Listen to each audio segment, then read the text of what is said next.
Hello friends, welcome to Lakshmi Valolas kitchen. నేను మీ లక్ష్మి. ఈరోజు వీడియోలో దివాళీ స్పెషల్గా గులాబ్ జామున్ ఏ విధంగా ప్రిపేర్ చేసుకోవాలో చూపిస్తున్నానండి.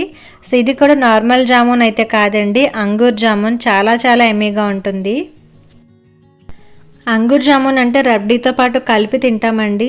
చాలా ఎక్సలెంట్గా ఉంటుంది.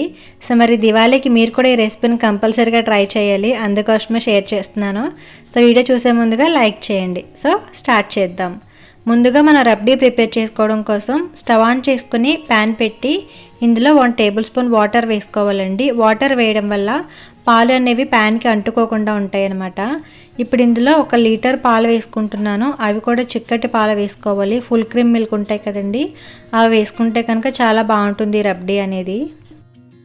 పాలు వేసుకున్న తర్వాత హై ఫ్లేమ్లో ఒక పొంగు వచ్చేంత వరకు ఉంచుకొని అప్పుడు పాలపై వచ్చే మేగడంతా కూడా పాలల్లో కలుపుకుంటూ మరిగించుకోవాలండి. సో లో ఫ్లేమ్లో పెట్టుకుని దగ్గర పడేంత వరకు ఉండాలి. ఈలోగా షుగర్ సిరప్ కూడా రెడీ చేసుకుందాం. ఇప్పుడు ఒక బౌల్లో 1.5 కప్ షుగర్ని యాడ్ చేసుకోవాలండి. నేను ఇక్కడ రెడీమేడ్ గులాబ్ జామున్ మిక్స్ ఉంటుంది కదా, దాంతో ప్రిపేర్ చేస్తున్నాను. ఒక ప్యాకెట్కి 1.5 కప్ షుగర్ సరిపోతుందండి. అలాగే 2 కప్స్ వాటర్ కూడా యాడ్ చేసుకోవాలి. సో వాటర్ వేసుకున్న తర్వాత మనం స్టవ్ ఆన్ చేసుకుని మీడియం ఫ్లేమ్లో ఉంచుకొని షుగర్ని బాగా కరిగించుకోవాలండి. షుగర్ బాగా కరిగిన తర్వాత హై ఫ్లేమ్లో పెట్టుకుని షుగర్ సిరప్ని బాగా మరిగించుకోవాలి.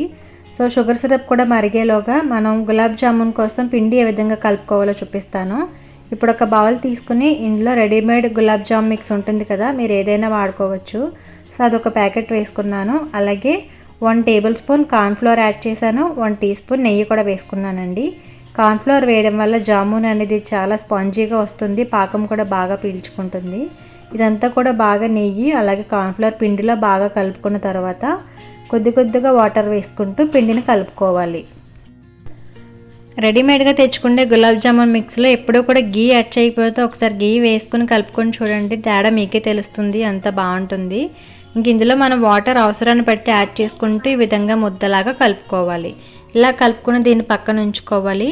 ఇప్పుడు మనకి పాలు కూడా బాగా దగ్గరికి మరిగిపోయాయండి. చూసారు కదా, మనం 1 లీటర్ వేసుకున్నామంటే పాలు అవి 1/2 లీటర్ వచ్చేంత వరకు మరిగించుకోవాలి. ఇలా మరిగిన తర్వాత ఇందులో 2 టేబుల్ స్పూన్ల షుగర్ కూడా యాడ్ చేసుకోవాలి. షుగర్ అంతా కూడా పాలల్లో బాగా కలుపుకోవాలండి. షుగర్ బాగా కరిగిన తర్వాత కొద్దిగా కుంకుమ పువ్వు తీసుకుని గోరువెచ్చటి పాలల్లో వేసి నానబెట్టి ఉంచుకున్నానండి ఒక అరగంట ముందే, మంచి రంగు కోసం. అది వేసుకుంటున్నాను. ఒకవేళ మీ దగ్గర కుంకుమ పువ్వు లేకపోతే కనుక స్కిప్ చేసేయచ్చు. సో కుంకుమ పువ్వు కూడా వేసుకున్న తర్వాత ఒకసారి అంతా బాగా కలుపుకొని ఇప్పుడు ఇందులో కొంచెం జీడిపప్పు అలాగే బాదం కూడా కట్ చేసుకున్నానండి సన్నగా. ఆ కట్ చేసింది 1 టేబుల్ స్పూన్ వేసుకొని అప్పుడు స్టవ్ ఆఫ్ చేసుకున్నాను. సో మనకి అంజూర్ జామున్ కోసం రబ్డీ అంతా కూడా రెడీ అయిపోయింది. ఈలోగా మనకి షుగర్ సిరప్ కూడా బాగా మరిగి ఉంటుందండి. ఒక 5 మినిట్స్ పాటు మరిగితే సరిపోతుంది. మనం కొంచెం గరిటెతో తీసుకుని చేతితో పట్టుకొని చూస్తే మనకి గులాబ్ జామున్ పాకం అనేది కొంచెం చేతికి జిగురుగా అంటుకునేలాగా రావాలి. అలా వస్తే కనుక పర్ఫెక్ట్గా వచ్చేసినట్టే. ఇప్పుడు స్టవ్ ఆఫ్ చేసుకుని ఇది చల్లారకుండా గోరువెచ్చగా ఉండాలి, మూత పెట్టి పక్కన ఉంచుకోవాలి. ఇప్పుడు గులాబ్ జామ్ చేసుకోవడం కోసం చేతికి కొంచెం గీ అప్లై చేసుకోవాలండి. అలాగే మన పిండి కలిపి ఉంచుకున్నాం కదా, అందులోంచి కొంచెం ముద్ద తీసుకుని ఈ విధంగా 2 చేతులతో గట్టిగా ప్రెస్ చేసుకుంటూ రౌండ్ బాల్ లాగా చేసుకోవాలి. మనం గట్టిగా ప్రెస్ చేసి కనుక చేసుకుంటే అది బ్రేక్స్ అనేవి రాకుండా ఉంటుంది. సో అన్నీ కూడా ఇదే విధంగా మీకు కావాల్సిన సైజులో గులాబ్ జామున్ బాల్స్ అనేవి ప్రిపేర్ చేసేసుకోవాలి.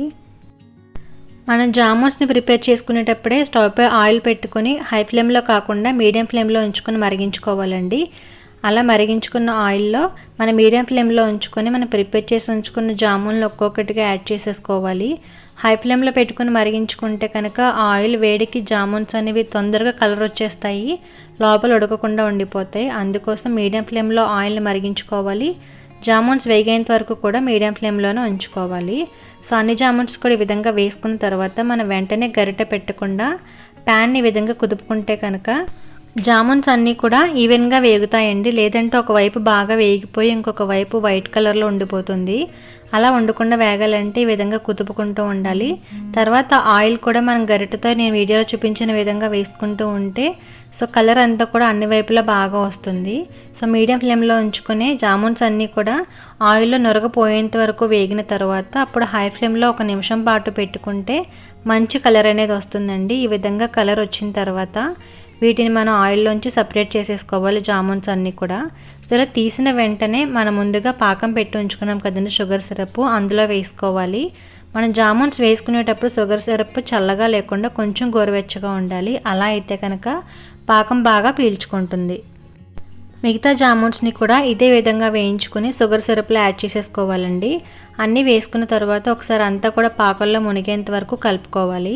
ఇలా కలుపుకున్న తర్వాత ఒక 4-5 ఇలాచీ కూడా దంచుకొని వేసుకోవాలి. అప్పటికప్పుడు దంచుకొని వేసుకుంటే కనుక ఇలాచీ ఫ్లేవర్ చాలా బాగుంటుంది. సో ఇలా వేసుకున్న తర్వాత 1 లేదా 2 గంటల పాటు జామున్స్ని షుగర్ సిరప్లో ఉంచేయాలండి. బాగా పాకం అనేది పీల్చుకుంటుంది. మనం ముందుగా ప్రిపేర్ చేసుకున్న రబ్డీ ఉంది కదండి, అదొక బౌల్లోకి యాడ్ చేసుకోవాలి. వేసుకున్న తర్వాత మనం ప్రిపేర్ చేసుకొని ఉంచుకున్న జామున్స్ కూడా షుగర్ సిరప్ రాకుండా ఓన్లీ జామున్స్ తీసుకుని ఆ రబ్డీలో వేసుకోవాలి. అలాగే పైన కొంచెం పిస్తా పప్పు కూడా వేసుకుంటే కనుక మనకు తినేటప్పుడు చాలా బాగుంటుంది. చూసారు కదా అంగూర్ జామున్ ఎలా ప్రిపేర్ చేసుకోవాలి అనేది. మీరు కావాలంటే ఈ రబ్డీ లేకుండా ఓన్లీ జామున్స్ మనం షుగర్ సిరప్తో కూడా తీసుకోవచ్చు. అలా కూడా చాలా ఎమ్మీగా ఉంటుంది. సో ఒకటే వీడియోలో దివాళీ స్పెషల్గా 2 రకాల రెసిపీస్ చూపించేశాను. మరి ఈ దివాళీకి మీరు కూడా ఈ రెసిపీస్ని ట్రై చేసి మీకు ఎలా వచ్చిందనేది కూడా నాకు కామెంట్లో చెప్పండి. అలాగే కనుక వీడియో నచ్చితే ఖచ్చితంగా లైక్ కూడా చేయండి. అలాగే మీ ఫ్రెండ్స్కి కూడా షేర్ చేసి ఫస్ట్ టైం ఛానల్ చూస్తున్నవారు నాకు సబ్స్క్రైబ్ చేసి సపోర్ట్ చేయండి. పక్కనే ఉన్న బెల్ ఐకాన్ కూడా యాక్టివేట్ చేయడం అస్సలు మర్చిపోకండి. Thank you for watching.